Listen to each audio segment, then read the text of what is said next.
Ce sont 3 Guinéens qui ont trouvé des idées simples mais utiles et efficaces. Aujourd'hui, ils pilotent des projets innovants à partir de concepts existants en prenant en compte leur envie, leur passion et leurs compétences. Il s'agit de Ibrahima Mengue Camara. Ibrahima Mengue Camara est le secrétaire général de Youth to Youth Movement, une association de jeunes qui œuvre dans la protection de l'environnement et spécialisée dans la production de charbon biodégradable fait à base de papier.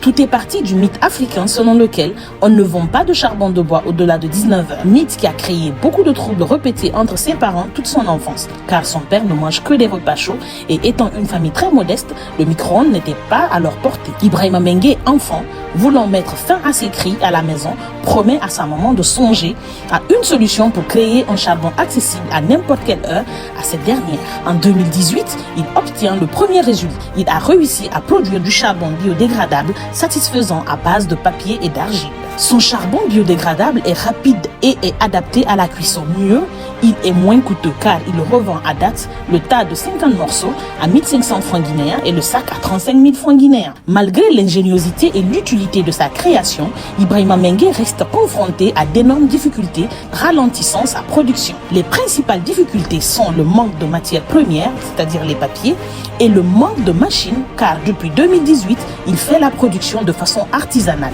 Même s'il regrette le fait que son père n'ait pas vécu sa création et que cette création ne serve pas à tous les ménages pour l'instant, il reste fier du fait que sa mère ainsi que toute la famille utilisent aujourd'hui ces charbons biodégradables. Kotou Beavogui. Kotou est un ingénieur électronicien directeur de Abouzei Sarl.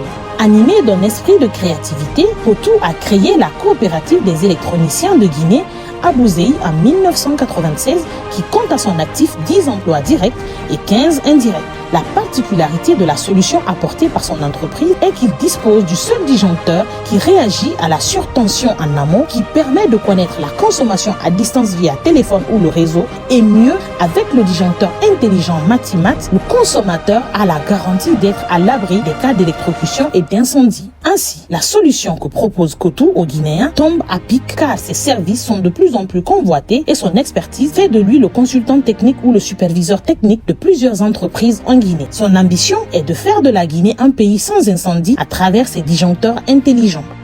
Nobu Guetouan Noé Joseph, directeur général de Adimis Sarlu et membre actif de la FEGEDEC, Noé a un Master 2 en système énergétique et environnement à l'université Gamal Abdel Nasser de Conakry. Après plusieurs expériences menées sur la transformation de déchets organiques en gaz, Noé Joseph formalise son entreprise Adimis. Avec une jeune équipe, il collecte chaque jour des déchets dans les zones d'abattage, procède à la dilution avant de faire l'introduction dans les biodigesteurs où se passe la transformation du déchets en gaz. Malgré qu'il ne dispose pas de véritables moyens pour agrandir la production, Noé n'entend pas lâcher. Son rêve, c'est d'arriver à embouteiller le gaz dans des bouteilles cryogéniques pour la commercialisation sur le marché guinéen et international. Son leitmotiv, retourner à la Guinée ce que l'université guinéenne lui a tant donné avant de l'exporter vers son pays d'origine et les autres.